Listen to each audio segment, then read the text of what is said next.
Brew Strong is brought to you by Blickman Engineering, home of the top-tier brewing stand. Visit them online at blickmanengineering.com.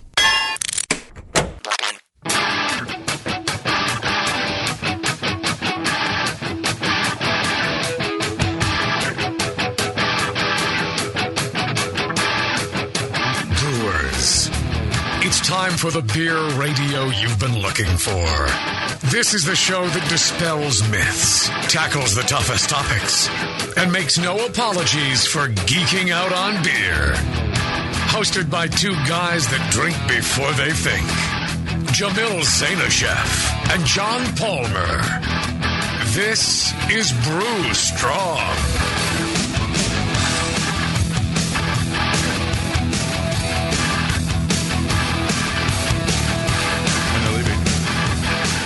Hey, howdy, hey, my brewing brothers and sisters. Greetings. It's great here. Yeah. Great to be out here at the IX Beer Fest. Yeah, in Cleveland? Yeah. Good old Cleveland, Ohio. Good job, Cleveland. I don't know who put this on. Exactly. Woo! It's like a mini GABF right here. And it is. Not really mini. This is pretty good size. Yeah, this is every bit as good as GABF as far as I'm concerned. Yeah. And actually, I like it so far better than GAB. A lot less people and more beer for us. Right, yeah, it's not so crowded. I'm getting a chance to meet a lot of the local folks, a lot of fans, a lot of great brewers. Yeah. I've been really impressed with a lot of local beers. And we went today. We went to Fatheads. Yeah. I don't know. You guys know Fatheads? Freaking excellent, isn't it? Yeah, that is some great food, and then awesome beer. That guy Matt Cole is his name. Yeah, Matt. That's one heck of a brewer. That guy knows what he's doing out there, and I was very impressed. Lagers and ales, everything I had, I thought was just perfectly made. Mm-hmm. Well brewed beers. I had no quibbles. It's like, these are really, really good beers. Yeah. I was very impressed. Jamil, did you see the size of my sandwich? Right, the size of your head. It's the size of Palmer's head, even. Or the size of McDowell's head. I've never seen That's a huge. Sandwich like that in my life. Right. Well, and the wings. You bring out a plate of wings, and I'm just like, oh my God, that's a meal in itself. I had the killer sauce, the habanero sauce. Then he starts hiccuping. Good. Oh, but I got my habanero hiccups from it, but it was worth it. Oh, it was fantastic. I was just thrilled to find a place that great on this trip. Yeah. Because you never know what you're going to get. I've never been to Cleveland. It looks like a beautiful place. All the people are lovely, but you never know what you're going to get when you go someplace you've never been before. And the listeners suggested Fatheads was one of the top ones that they mentioned. And I tell you, listeners did not steer us wrong. That was absolutely just wonderful. So if you've never been to Fatheads, I highly recommend it. Go out there. You won't be disappointed. You can't go wrong with a trip to Fatheads. Well, in the Cleveland beer scene in general, I mean, we arrived last night to our hotel to find over 100 beers on the menu in a hotel bar. Right. That's a good city to me. That's a great city to me. Yeah. That's an awesome freaking hotel. I'm liking Cleveland so far. Yeah. Well, and what we ended up knocking back a few bottles of the Jolly Pumpkin La Roja. That's what we're drinking now. I don't know if have anybody out here not tried La Roja, and you like sour beers and never tried La Roja? Anybody? Come up here, sir. Come up here right now. Yep. Come up and get yourself a little dose of La Roja. You will be amazed. Ron at Jolly Pumpkin, he's doing just fabulous things with his beer. Here, have a couple of heretic stickers while you're at it.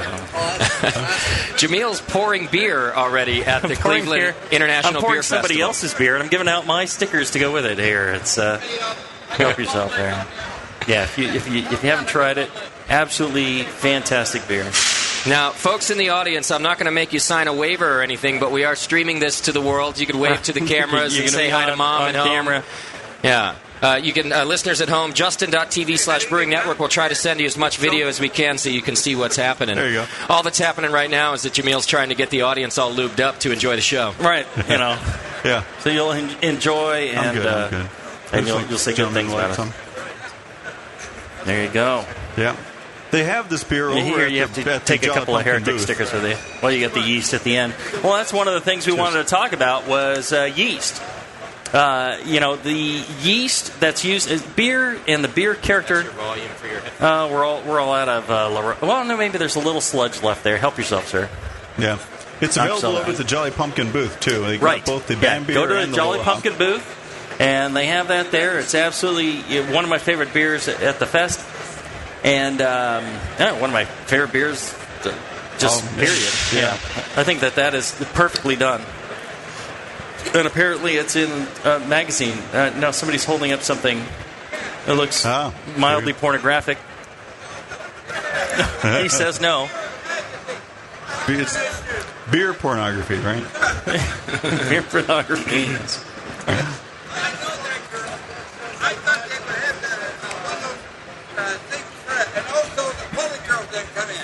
Oh, okay.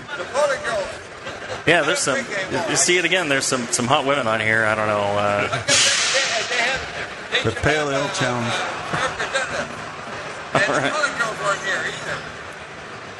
All right. Well, we'll have a chance for audience participation coming up in a little bit. We'll entertain your questions. If you've got questions, we'll send our producer Scott Moscow. Will come through and give you an opportunity to ask questions from our esteemed panel here, or just me and John, because I think Chris has to go and do another show. But I wanted to talk about yeast and how that really affects the character of beers. You have your ingredients. There's a wide array of grains. There's a wide array of hops, and those do have an important place in beer flavor. That's pretty much a large part of the difference between, say, a stout and a pale ale. But when you're drinking a lot of different pale ales, what is it that makes one stand out from the other? Are you drinking a lot of different stouts, or you have some sort of favorite style that you enjoy? The thing that really differentiates one from the other is the yeast character. And if you've ever tried this Jolly Pumpkin La Roja, a lot of that, what you're getting in there is yeast character. And it's not just, they use a White Labs 550 yeast, which we're going to use in Heretic as well. And so a 550 yeast, and then they actually expose that to the local Dexter, Michigan air and bring that in. That brings in other wild yeasts and bacteria, and it sours it up and adds a lot of character. Now, Chris, what is it about the different strains of yeast that are giving these different characteristics to these beers? I think the fun thing about yeast is that all of those flavors come in the fermentation, and each strain makes different flavors. So when you start with malt and hops, those flavors are already predetermined a little bit. The hops have the flavors. You can kind of smash up the hops and taste them and smell them before you put them in the beer. But all of the flavors derived from yeast happen after you do the boil and after you do the mash. So those flavors are created in the fermentation, and they're a little bit unpredictable. So the brewer's job is to kind of keep the yeast, manage the fermentation, and try to get consistent flavors from each fermentation from each different yeast strain.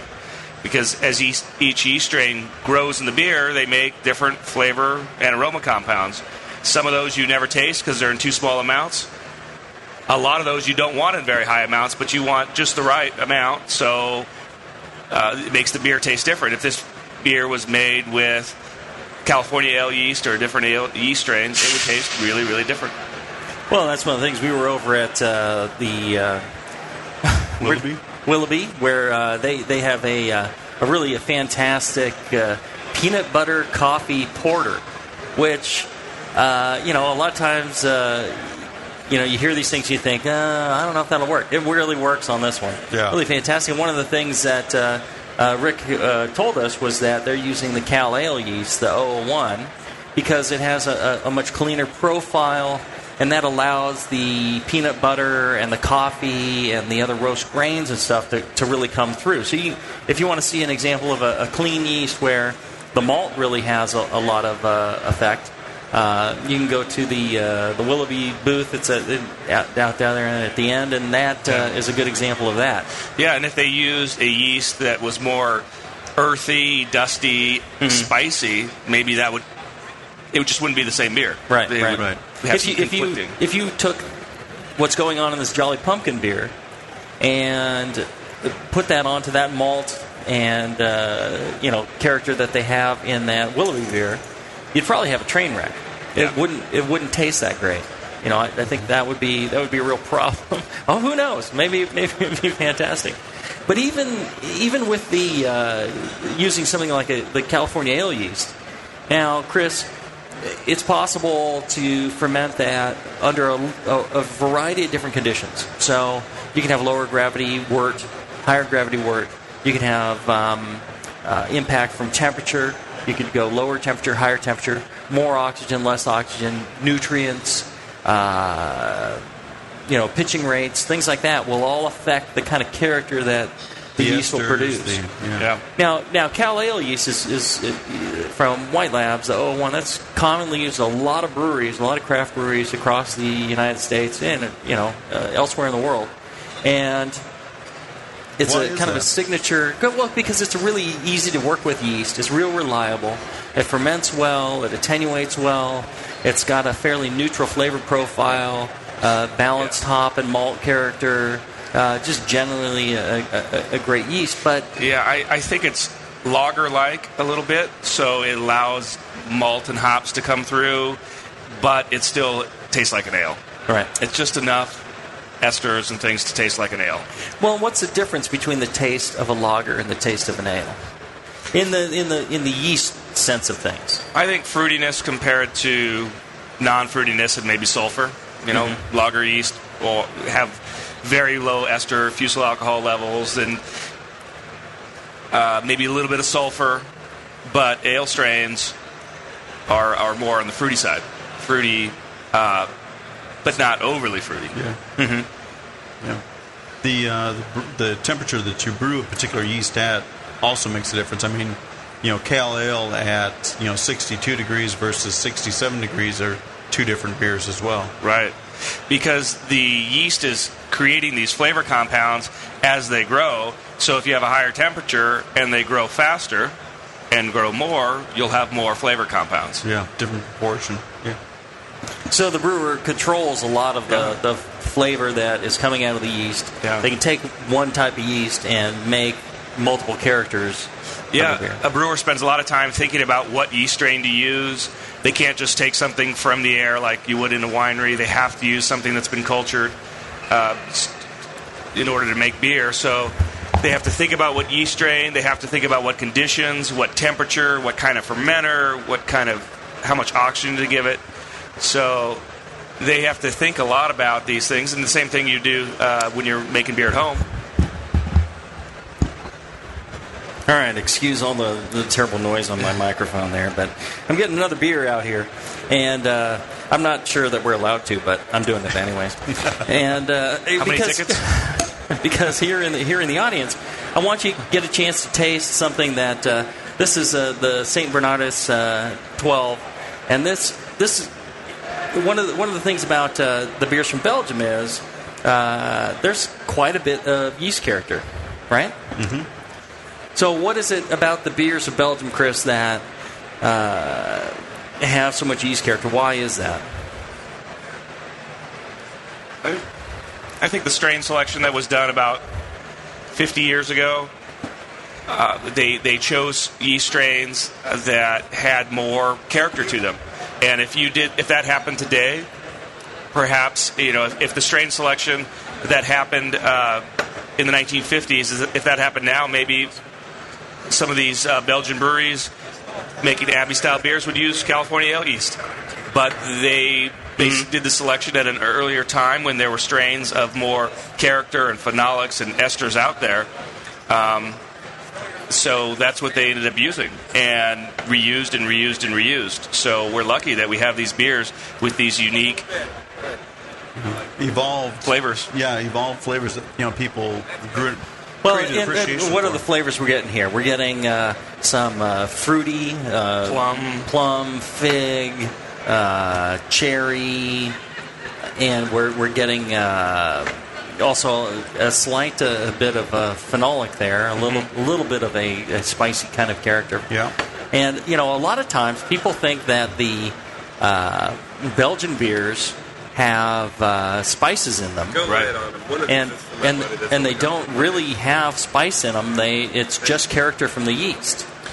Yeah, it almost tastes like sweetness too, because those fruity flavors taste like sweetness. So people think it's been sweetened, and it's not. It's so many of these flavors are yeast derived. If you split this beer and ferment it with a different yeast strain, we show people this sometimes. They're shocked that the only thing that changed was the yeast. Right. It's a completely different beer. Yeah.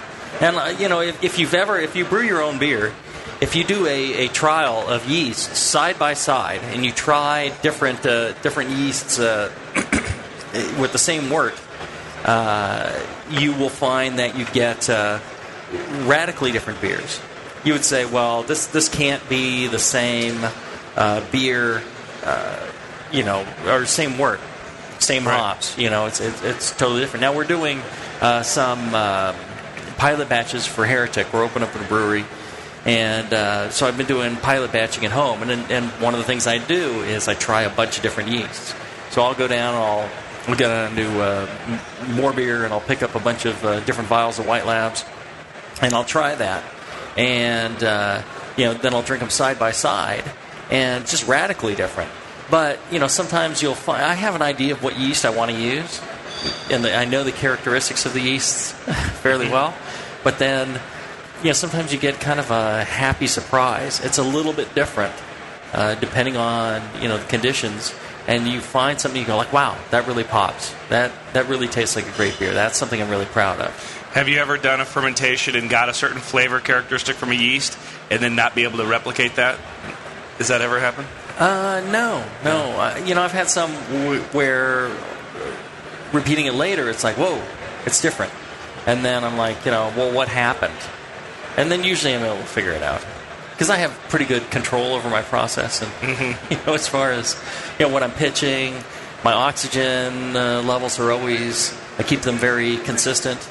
Because it's in a range that works, and then I change other parameters that are easier for me to change and to control. Temperature, nutrients, things like that. Nutrients I keep the same. Temperature I change. Pitching rate I change. Yeast strain I change. I keep oxygen, nutrients, always consistent. Fermenter geometry I try and keep the same. Things like that. But, there's small things that temperature is the tend to biggest affect. effect. Yeah, temperature is huge. But yeast strain is probably the biggest. Because otherwise, Chris, you're in this to provide the world with great beer, right? Has nothing to do with making money. Right. So, but, and that's why you carry so many different strains. If you were in it just to make money, you'd only carry like a handful of strains. Yeah, that's true. It would be a lot less expensive to make just a few strains. Because you make a ton of different strains that I think, boy, they're putting a lot of work into this for not a lot of return. I don't think they really... I doubt they're making their money back on this. It's kind of like a lost leader, or it's just because I think somebody there at White Labs loves the flavor of this yeast, and it's kind of a pity that the rest of society does not appreciate the flavors of that, right? Yeah, that's true. Some yeast strains don't sell very well at all, but we just keep them because we know some people like them. Right. And or maybe you like them. Unique, special. Yeah, and there are so many yeast strains from the past too, like we say with these Belgian Abbey strains that are great yeast strains and have lots of flavor and character, but less and less people want to use them these days because they don't flocculate. They're kind of troublesome. They might create phenolic flavors. But that's if these Belgian breweries didn't go to these strains, maybe they would be gone, and people wouldn't want to use them. But since these are in beers that sell well, we want to try to replicate that so others use them. So this Abbey style, these Trappist breweries probably kept this type of yeast alive, and maybe that's why we have a few of these strains that we do now. Yeah. Well, in terms of cultured yeast strains, Chris, what how old are some of the strains, some of the popular strains that we use? I mean, Cal Ale is probably relatively new, but in terms of like some of the Belgian strains, how many years are we talking? Maybe perhaps 100, 200? Yeah, you can't really tell how old they are. You know, they changed over thousands of years and definitely hundreds of years of culturing in Europe and in North America. But you can't say, you really can't go back in the genealogy and see when they changed. Right. So there's no bank of that information either. So yeast strains have definitely gotten cleaner. Brewers have selected yeast that make less flavors, that are more consistent, that flocculate right. The yeast strains used in Britain now are not the same. They used to make a big frothy foam on top, and the brewers would collect that foam off the top, and these yeast strains would be all fairly wild. But now they go to the bottom really quickly, and they're pretty neutral. Yeast strain that we sell called English ale yeast is pretty clean and neutral, and there were no, I don't think, British strains like that 50 years ago. Well, it has some character to it, more character to it than the Cal Ale yeast, the 001. Right. You go to the English ale, and you get a little less attenuation, you get a little more ester character, and you can push it with different fermentation characteristics. One of the yeasts that we're going to be using is the 007, which is similar in a lot of ways, though, too, but it attenuates more, and actually you can get quite a bit of character out of that if you push the conditions. Now, why exactly is it that the yeast produce different fermentation character in the beer based on different conditions? Is this a stress response? Is it taking advantage of different pathways because it's more efficient response? Why is it that you're getting exactly that different flavor? What's the scientific explanation? Mostly because of metabolism. So the yeast is going through metabolism, taking sugar and making alcohol, growing into new yeast cells. So when they do this metabolism, just like us, if we're running, our metabolism is different. It's running faster. We're burning more calories than if we were just sitting on the couch. You run out of oxygen, you start producing lactic acid in your muscles. Yeah. Muscles feel a little sore. Right. Same thing for the yeast. Right. So if you jack up the temperature in a fermentation and yeast ferment faster, they're also making more of. They're doing more metabolism. So more of these intermediates in metabolism are spitting out of the cell, and those become flavor compounds. Right. So if you reduce the temperature, if you reduce the amount the yeast grow in buds, you'll have less flavor compounds. Right. And people ask, well, how do I change the amount of buds that the yeast are going to produce? You can do temperature control. You can limit the nutrients, the oxygen. You can increase the pitching rate. All these things are going to affect the amount of budding that you have in the yeast cells.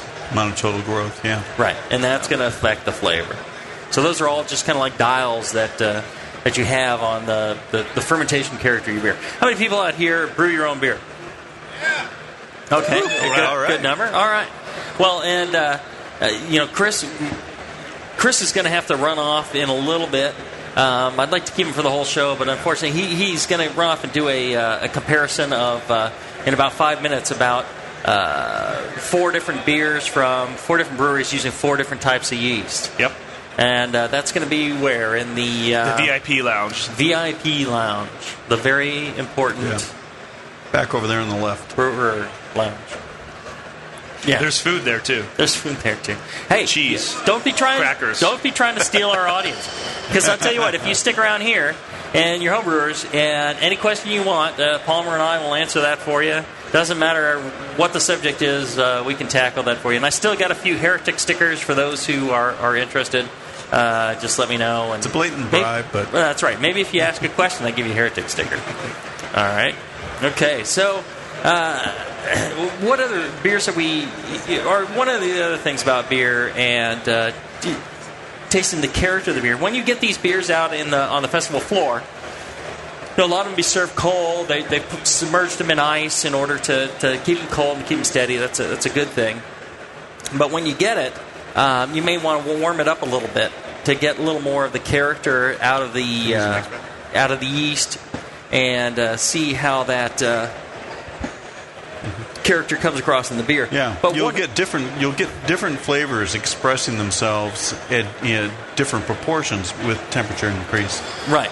Some of the esters will come out Some of the higher alcohols will be a little more evident at higher temperatures, and some beers, like some of the Belgians or some of the English pale ales, when they talk about drinking beer warm, it's relatively warm. It's opposed to I keep cutting out, don't I? It's opposed to ice cold. In terms of warm, we're talking 45, 50, 55.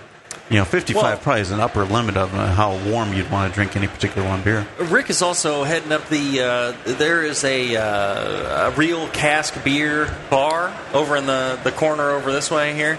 Yeah. And they've got a number of beers on cask.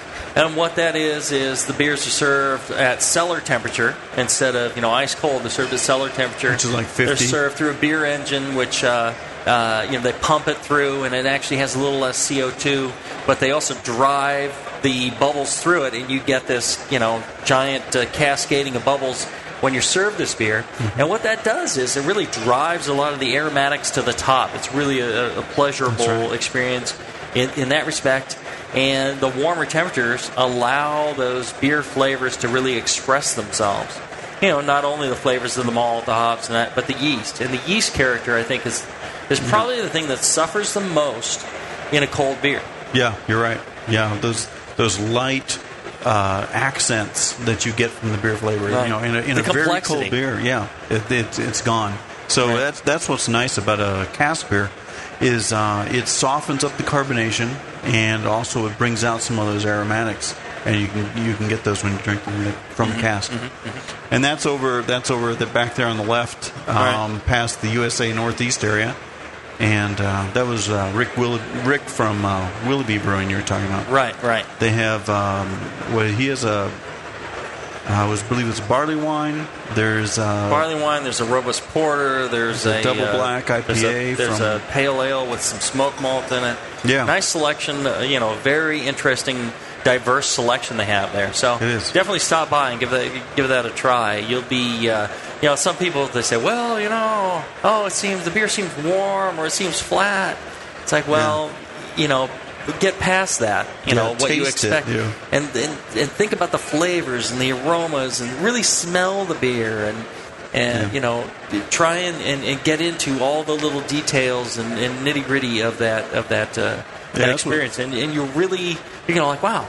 There's a lot more going on here than the cold beer I had over in the other booth. That's right. Yeah, that's what Jen was talking about in terms of being a beer geek is, taking the time and to learn about these different flavors and then look for them and experience them in the beer. Right. And there's some really interesting flavors out there. Well, I'll tell you what. You guys are homebrewers. One of our sponsors of this show is Blickman Engineering. I don't know. Anybody familiar with Blickman Engineering out here? Oh, yeah. Absolutely. Cool. He's out this way. Or he's, kind of a Midwest kind of guy, Indiana. Yeah. And real great guy. He sponsors this show. He pays us money so we can do this show and not have to charge for it. So if you get a chance, go by BlickmanEngineering.com. They actually have some of the coolest gear you're going to see for brewing beer on their website. And it's just I think what John's trying to do with his company is it's not, and it's I think he can make money a lot of different ways because he's a brilliant engineer. He is, and he could do a lot of things. But I think he's trying to make brewers' lives easier and make their beer better through intelligent design of products. Yeah, robust brewing systems. I mean, whether it's kettles, whether it's bottle fillers. Well, he's always coming out with something new. Yeah. The guy's not just laying around, selling one product. Taking it easy. He's always trying to come up with something creative and new to really, help forward the science of homebrewing. So if you're a homebrewer, at the very least, even if you're building your own gear, which a lot of people like to do, go to his site, check it out, look at that stuff, and you'll get some great ideas from it. So he's a wonderful guy for sponsoring this show. If you enjoy this show, at the very least, send him an email and say, hey, John, thank you very much for sponsoring it. We appreciate the show. Whether you're going to buy anything or not, it doesn't matter. I think he is very much about promoting the hobby. So definitely, he'll appreciate that, and it won't cost you anything other than a few minutes of your time. So go ahead and do that. Let's take a short break, and when we come back, let's pull a couple more beers from the cooler for the crowd here, huh? Sound like a good idea? Yeah. All right, back after this. From the stovetop to a camp burner to some kind of brew stand, most homebrewers follow some version of this progression. With each move, a homebrewer will often have to change a lot, if not all, of their equipment. Until now, Blickman Engineering brings you the top-tier brewing stand, the only brewing stand that grows with you. For example, buy a top-tier floor-standing burner now, and it'll bolt right to your top-tier brewing stand when you're ready for all-grain brewing. The top-tier brewing stand is perfect for 5-gallon to 20-gallon batch sizes. Its modular design is adjustable and accommodates everything from small footprint coolers up to 30-gallon pots. How does the top-tier brewing stand do it? At its core is a strong, heat-treated and anodized aluminum main post. On all 4 sides are built-in T-slots for the adjustable heavy-gauge stainless steel shelves and beefy burner tiers. The tiers accommodate any manufacturer's pots or coolers up to 21 inches in diameter. Best of all, not only does the top-tier brewing stand grow with your skills and equipment, but it knocks down for long-term storage or transport, too. The top-tier brewing stand from Blickman Engineering. Learn more at blickmanengineering.com and to find a local Blickman retailer. And start brewing from the top tier. Brewers Publications is proud to announce their newest release, Yeast, the Practical Guide to Beer Fermentation by Chris White and Jamil Zainasheff. The Practical Guide to Beer Fermentation is a resource for brewers of all experience levels. Chris and Jamil thoroughly cover yeast selection, storage, handling yeast, and how to culture yeast. Learn how to set up your own yeast lab, the basics of fermentation science and how it affects your beer, plus step-by-step procedures, equipment lists, and a comprehensive troubleshooting guide. Professionals and homebrewers trust Dr. Chris White, who founded White Labs Yeast more than 15 years ago. And Jamil Zainasheff is one of the most respected and most awarded homebrewers in history and co-author of Brewing Classic Styles with John Palmer. Visit Brewers Publications on Facebook for more information. Order your copy at shop.beertown.org or from the Brewing Network. Yeast, the Practical Guide to Beer Fermentation by 2 of the most trusted names in commercial and home brewing. Proudly available soon from Brewers Publications. Hi, this is Push from the Brewing Network, and I want to tell you about the Brewmaster's Warehouse and how you can get 10% off your next order. I'm a pretty techie guy, but I've never seen an online store like this. It's awesome. Go to brewmasterswarehouse.com and click on Brew Builder. You can whip up a custom recipe so easily even Sven could do it. Seriously, it's slick. You can share your recipe with your own logo and notes to the Brewmaster's database if you want. And the best part, it keeps a running tally of the beer you're building while you're doing it. Then, bam, click Buy Recipe, and your cart is filled and ready to go with helpful suggestions in case you forgot something. This thing is amazing. Brewmaster's Warehouse is run the way a home brewer would do it, with great service, fast turnaround, and $6.99 flat rate shipping. Brewmaster's Warehouse and the Brew Builder blew me away. Check it out today at brewmasterswarehouse.com. I'm serious. And don't forget to put BNARMY in the discount code box for 10% off your order. Check out brewmasterswarehouse.com. Cheers. I love beer. I'm a brewer. I brew it. I drink it. It's in my blood, really. I'm that guy that pours malt extract on his pancakes. I wish I could just put a good brew in my pocket and take it with me. Now you can. Hey brewers and beer lovers, why not eat the energy bar invented by a home brewer using the same ingredients in your brew? Introducing Brew Bar Energy Bars, spelled B-R-U-B-A-R. Malt, oats, vanilla, nuts, cinnamon, coconut. You've put them in your beer, and you'll find them in your Brew Bar Energy Bar. All natural, made with simple ingredients chosen for the highest quality. They're new, different, and have a rich malty flavor and smooth, moist texture, just like a fine craft brew. You can find Brew Bar Energy Bars at brewbar.com or find a retailer near you. And if you are a retailer, you should contact them and find out how you can sell Brew Bar Energy Bars. Check them out at brewbar.com. That's BRUBAR.com. And follow them on Facebook at facebook.com/brewbar. Remember, it's in your Brew Bar Energy Bar because it's in your brew. BN Army, HopTech has a great discount waiting for you. Do you often find it difficult to find specific specialty ingredients for your home brew recipes? Well, listen to this. HopTech stocks 59 different grains to choose from, 39 varieties of pellet hops, and 8 kinds of whole leaf hops. And HopTech not only carries Y yeast and White Labs yeast for you, but also Fermentus, 04, 5, 6, 23, 33, and T58 Belgian yeast, plus Cooper's, Nottingham, and Windsor yeasts. Got your recipe ready to go? Pick up some great brew gear like new long and short sleeved shirts, games, and more.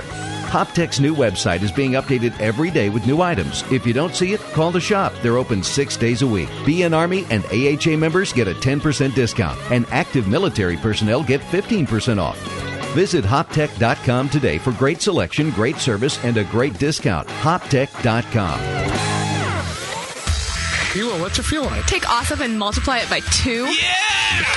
Spraying live beer radio all over your face. Can't get any better than this, baby. It's the Brewing Network.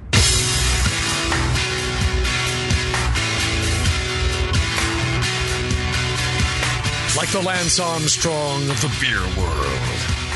Except for that nut thing. This is Brew Strong. All right, we're back. Doesn't get any better than this, baby. It doesn't. Hey, howdy, hey.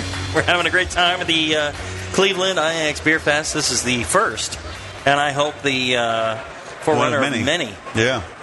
Because this is fantastic. Yeah, especially this Friday night crowd. I mean, it's getting a little bit busy in there, but looks like there's still plenty of beer and plenty of room to get in there and try your favorite beers from all over the place, all over the world. Yeah, well, you look at all the green shirts out there, all the people that volunteered to pour, and, it speaks well of the Cleveland beer community. They have a huge number of volunteers, which is very cool. So there's really very little waiting. And, they've got it sectioned off. They've got stuff from the West Coast. They got stuff from Pan Asia, North and South America I see over there. Europe. They've got the West Coast of the U.S. They got the Midwest. They got the USA South. They got Belgium. They got USA Northeast. Yeah. They got the real cast. They got the VIP thing. There's plenty of food booths. This is fantastic. Yeah, it is. And they got room to grow this thing because this is a massive building. Oh, it is, yeah. I guess they used to do tanks here, build tanks or something. Yeah, I guess we're only taking up about a third of the building, maybe a quarter of the building. Yeah, maybe. But there's plenty of room. Right. So I could see this growing into, its own alternate GABF. That would be cool. So if you get a chance to come down here for this, I would highly recommend it. Yeah, tomorrow it's open from what time, I believe? I think we got a 1 to 4 session or 1 to 5. Then there's a little couple-hour break there, and then there's another night session after that. Very cool. And Jamil will be helping host the award ceremony here from the main stage tomorrow as well, while John Palmer and I are out there drinking beer. I saw Palmer in the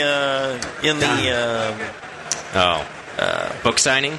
No, in the program, it said that Palmer was doing the awards with me. Oh, sorry, Palmer. Well. I told him already. That's sorry. The price. Sorry, buddy. Price. Now, we were supposed to do a VIP beer session on Saturday, and I don't see us listed, so I'm cool with skipping it. But I since we mentioned it to a bunch of people on the air for the past several months. But we can do our VIP tasting anywhere. We'll just pick our favorite spot in the hall and just do it right on a row. I think we kind of have one going right here. I believe so, yeah. I believe this is a VIP group. Right. I like how you're sharing beer that we didn't even ask if we're allowed to have back here, Jamil. No, what was her name? Jen. Yeah. She said it's yours? She said, tell them it's my fault. She said I could tell. Good. She said, play it by ear. So there's probably 4 more panels. There's not going to be a bottle left. I like Jen. She's fantastic. She's like, let's make sure people have a good time here. Well, maybe we should call her, Kelly. Right. Yeah. Don't get her in trouble. No, her attitude's fantastic. Her attitude is, make sure that, the show goes well, make sure everybody is happy, that the people are participating and enjoying what they're doing. And if that requires giving beer out from the cooler, let's go ahead and do it. So be it. So this one right here is a Doppelbock, a oak smoked Doppelbock from Germany. So that's interesting. It's very pale, isn't it? Yeah, and actually I think it's quite good. Anyone want to come up and give this a try? Anybody into smoked beers? Well, it's got a great character to it. It is a nice feature that we don't get at the Great American Beer Festival, is being able to try international beers here. Yeah. Beers from Germany and all over. This guy right here. He deserves beer from Bamberg. If you don't have a Heretic sticker, you can come up and grab one. Another guy wearing the Lederhosen. He deserves a little bit of smoked beer. So, what is it that we're tasting in this beer here, John? Well, I don't know. Let me try some of yours. Very. You get some ham. You get that smoked meat aroma. Sausage. But it's sausage, like a hickory stick or a beef stick. It's a very nice smoke character. Right. It's not overpowering. It's not overpowering. And what about the yeast character that we get? Every sip. Right. It's delicious. I think this is well done. I think the yeast character on this one is a lager yeast character. Yeah. Yeah, it is. It lets the smoke come through. It doesn't overwhelm it with any other esters or anything. When you have a delicate flavor that you want to present through in a beer, and for all you guys who are homebrewers, and you're making a beer where who let the Germans in here? I don't know. Every time it's the Germans. I don't care what state we're in. Every time. Well, it's amazing they're doing that well without a microphone. Very nice, boys. Prost. Prost.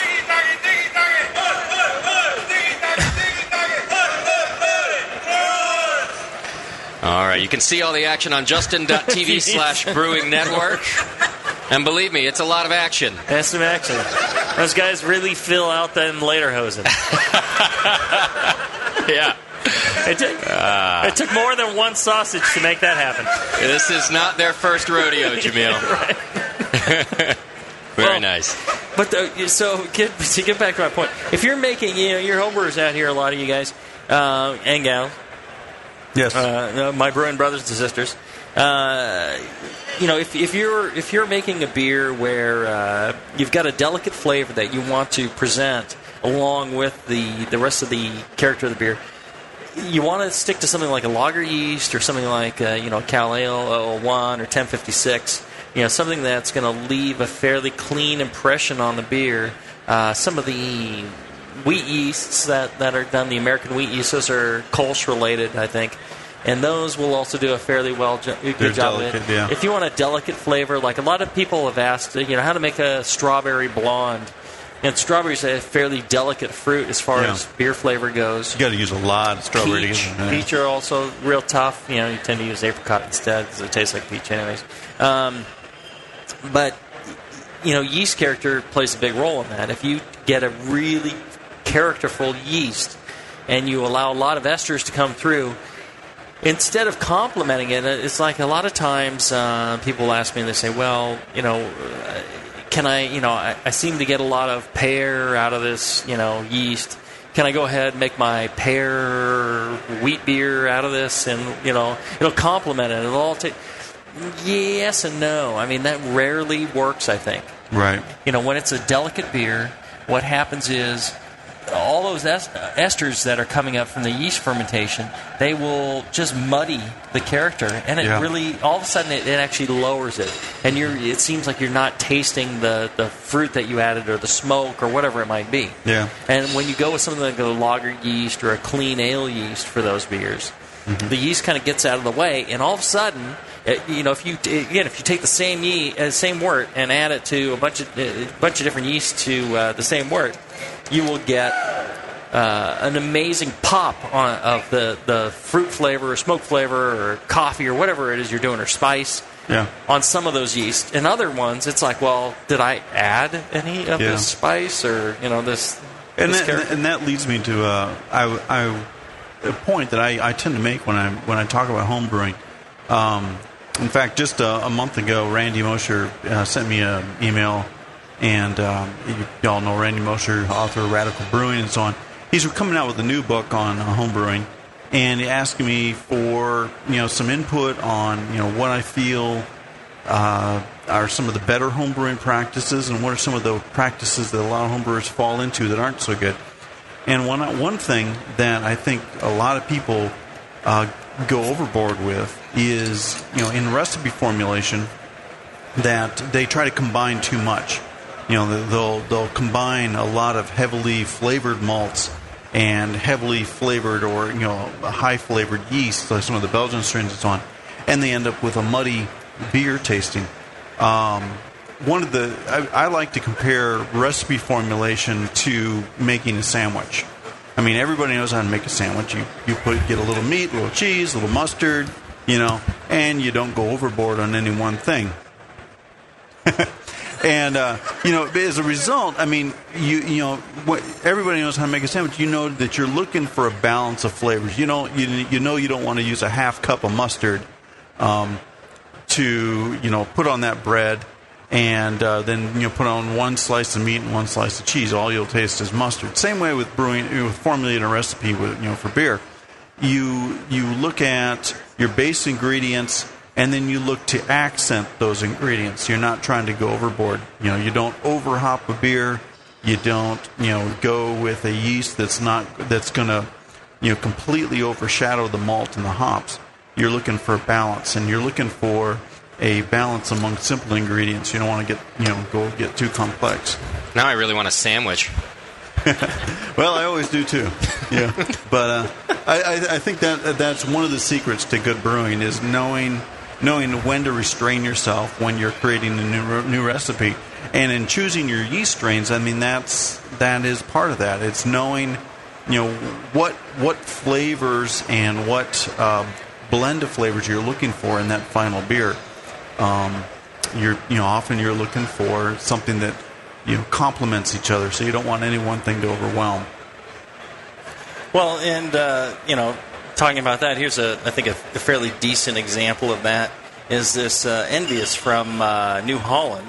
I hadn't had it before. This is the 2011 their Cellar Series, and this is 7.5% alcohol by volume. Michigan pears fuel a second fermentation, providing subtle nuance between grain and fruit.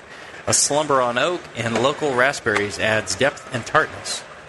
And I think this is actually a pretty good,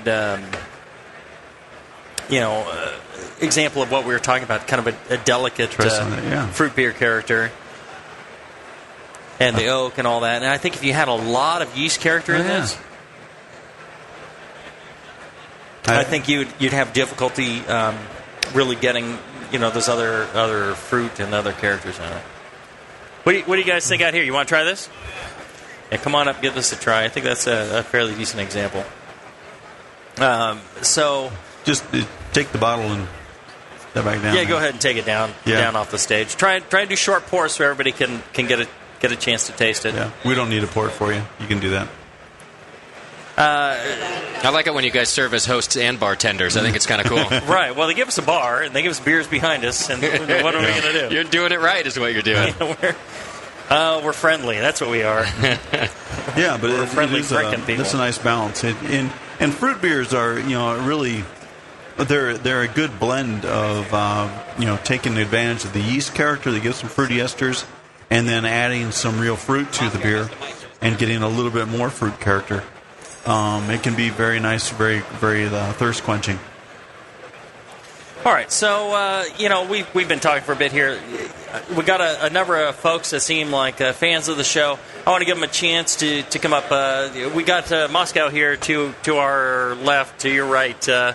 He's got a microphone. Don't be afraid. Come up and get a chance to ask any questions that you're interested in. Any subject whatsoever. And he's going to do it right here in the center of the floor so we can get your pretty faces on camera. Folks at home can see. If you got any homebrew questions, just come right up to the center and see this man right here, the handsome guy with the microphone. Any questions whatsoever? Yes. Except underwear. No, even those. Already been asked. All right, first up, pretty face. I'm Cricket from Cleveland. I've already pseudo-introduced myself to John Palmer. Yes, how you doing, Cricket? Justin, nice to put a face to the name. Couple questions. Number one, I'm a huge fan of Homebrew Chef and Sean Paxton. If you guys were to make a recipe with a beer you guys have either created the recipe for, brewed, what would it be? Second question, if you were to die in the next 5 minutes, what beer would you drink as your last beer? Don't jinx us here in Cleveland.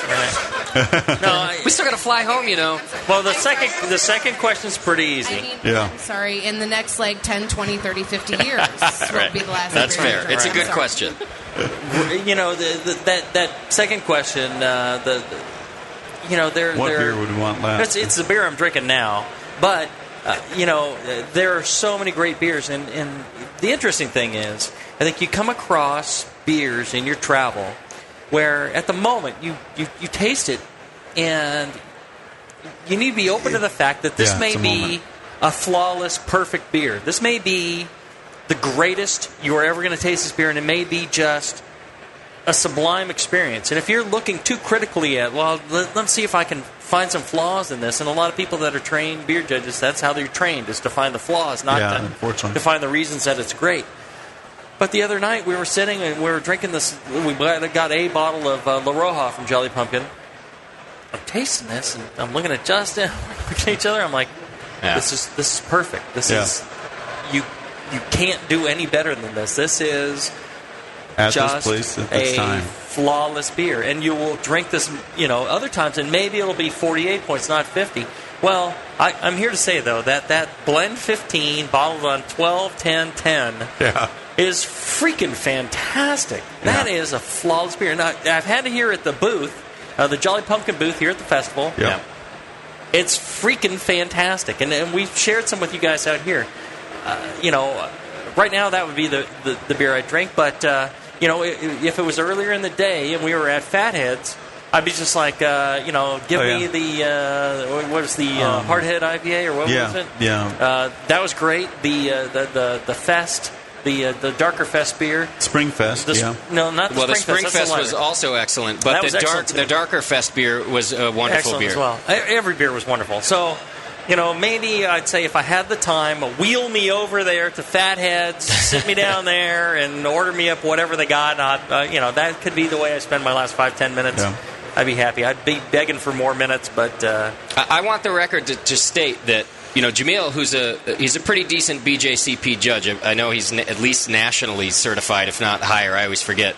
He gave Jolly Pumpkin's La Roja a 50 last night, the top score. Yeah. I don't know that he's ever given another beer a 50. So I'm just going on record.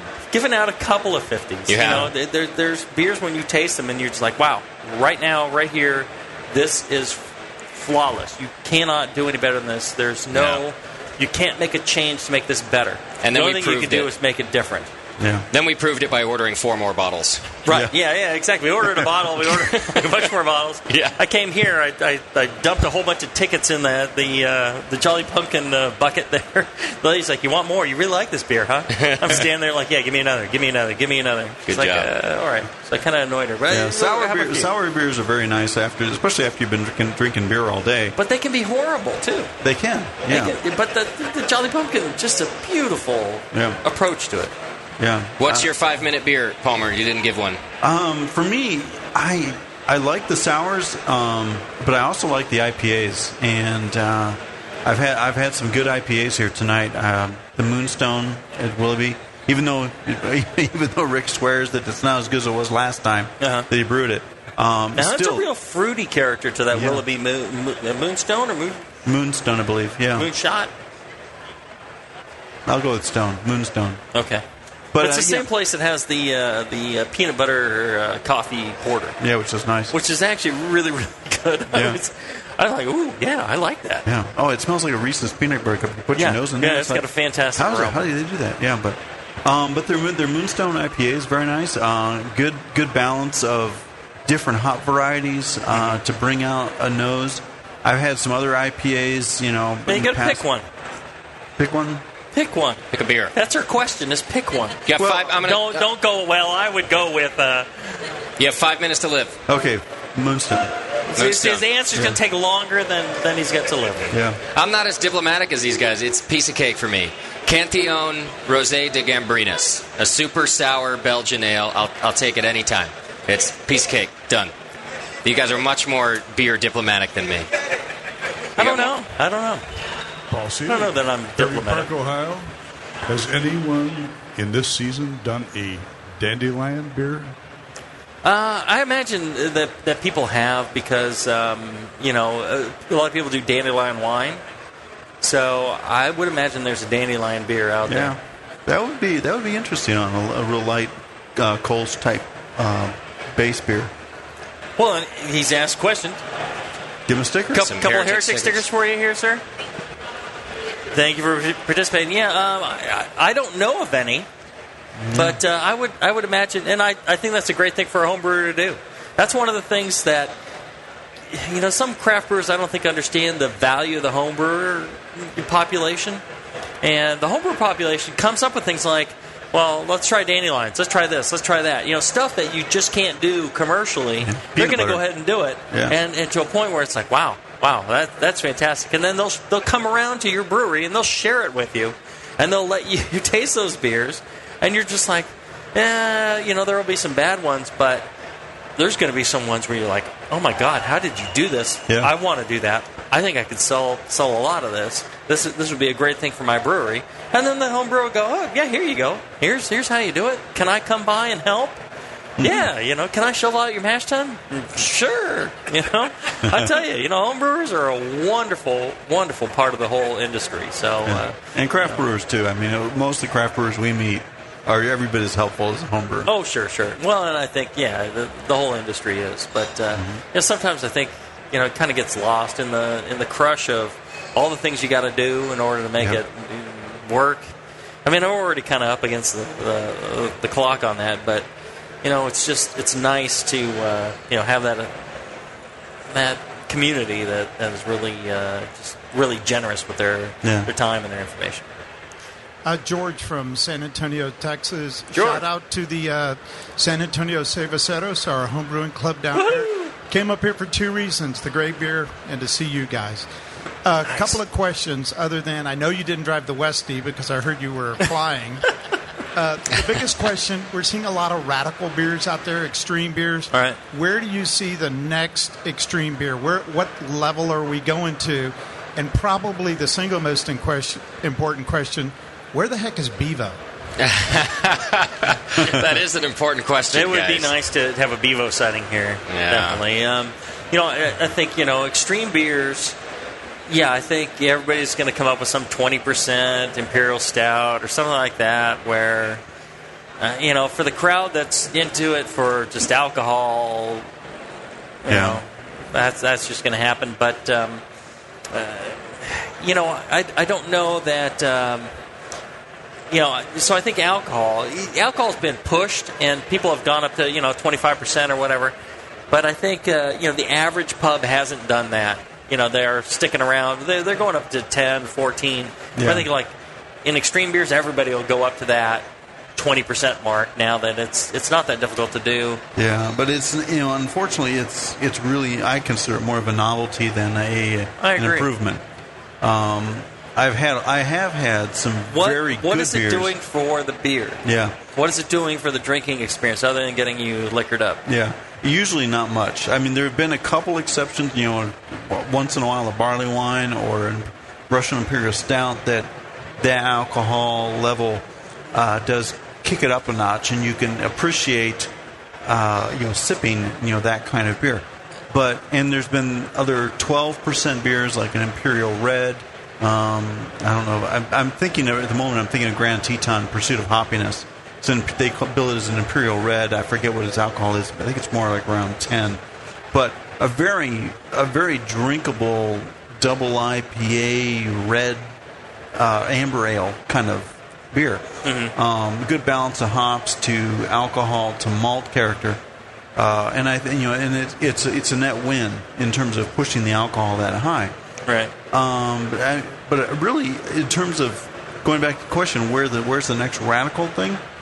Maybe radically low alcohol. Yeah, I'm kind of thinking that we will start seeing more. I would like to see a 3% beer and then priced appropriately. Yeah. So you could go into your local, it's like, it's lunch, from work, I can't drink, and get sloshed. But I could have a 3% pint or two. And I've had some great session beers. And if instead of charging me, $5, why don't you knock it down to $3 or, whatever the ingredient, cost is. I realize that there's, some expenses with, the brewing process and with serving and all that. Sure. But you don't need to charge the same thing as you're doing for the, 7% beer. Right. And I've had some very full-flavored, low-alcohol beers that you don't anticipate that being a low-alcohol beer. Well, one of Justin and I were talking the other day. One of our favorites from Stone is Levitation. That's 4-point-something%. The smallest beer they make. Right. And it's my favorite. Right. Of all the Stone beers, that's our favorite. And it's just full of flavor. At the Southern California Homebrew Festival, just back to homebrewers, Julian Schrago, who's a homebrewer down there, gave me a pale ale that he wanted to be just on the edge of being an IPA in terms of flavor and aroma and even body. But it was a 3.2% beer. Nice. That was good. And it was so flavorful and so rich and full-bodied at 3.2%. It was fantastic. See, now I wish more brewers would do that. I wish the extreme brewer movement would go there. Yeah. Don't forget about Bitter American from 21st Amendment. Another good low-gravity, excellent beer. When Jesse came up with that, I was like, I love this beer. It's fantastic. You know, he's like, oh yeah. He seemed to think nothing of it, but it was really a great creation on his part. And that might be being poured here today. I saw 2-1A on the list, so if you go to 21st Amendment here in the hall, you might be able to find that Bitter American. Hi guys, Brian Lennon from Brecksville, just south of Cleveland. Brian, good to talk to you guys. Listen to you all the time. Question about mash efficiency. I know you guys are always saying, shoot for 70, 75%. I've got a Blickman Boilermaker, and I, do the quarter-minute sparge rate, nice and slow. Kind of a good crush, I think. Mills set at 40 thousandths. And I'm getting 85% pretty consistently. And the beer's good, so I'm not freaking out about it. But just curious if that's something you guys think... I think you're getting everything right. I mean, we Jamil and I talk about not trying to shoot for high efficiency, because when you purposely try to shoot for high efficiency, you end up making mistakes. You end up you're looking for the payoff rather than the process. But when you got the process dialed in, and it sounds like you do. And I know the Blickman Boilermaker pots are great. I've got several of them myself. You doing a light, slow sparge like that, you're going to get high efficiency, but it's going to be you're getting high efficiency because you've got all the right factors lined up, rather than pushing any one particular factor trying to hit that. So there is an issue that the more you extract from that grain bed, the more husky, tannin-y character you're going to introduce into your beer. So that's what you just need to be careful of. Yeah. And if you're not getting that now, or that can actually be an important part of the makeup and flavor and mouthfeel and personality of a beer. And if that's where you want to be, then don't change a thing. The numbers aren't really that important. What is important is the flavor at the end. People ask me, it's like, well, I put all this stuff into my beer. What category do I enter it into? I go, well, what does it taste like? That's really what matters. So the numbers don't matter. But if you get if you're getting any sort of astringency or tannins or something that's a little much, the more you push that efficiency, or the more efficiency you get, at a point it really becomes you can really start to taste those tannins. So you need to just be careful of that. But in 85, you're probably okay. Not super. How would you back it down? Sparge a little faster, or coarser crush. Yeah. Another thing you could do is up your grain bill and just collect less wort. Right. Don't sparge as long. Yeah. So initially, you can do first runnings beers. And it's interesting, a lot of breweries like Fuller's, they still do, a first runnings, a second runnings, and a third runnings out of a mash. And that first runnings, they use they blend those three kettles together in varying proportions to make different beers. Fuller's ESB, Fuller's London Pride, and Chiswick Bitter. Yeah. And you can sense the increasing tannins and sharpness of those other beers. Dryness, lower gravity, and it's kind of a dryness, a tackiness that comes across. They're all fantastic beers, but that's kind of the difference between your initial sparge and your later runnings. If you were to separate those out, take a quart from the very beginning of your runnings and take a quart from the end of your runnings, and or you don't even take a quart from the beginning, take a cup or whatever and a quart from the end, and then dilute that first runnings to the same gravity, and then ferment those out with some whatever yeast you're using, the same yeast. All right, so they're the same gravity, it's the same yeast, everything's the same, it was the same mash, but one of it came from the beginning of the runnings and one came from the end of the runnings.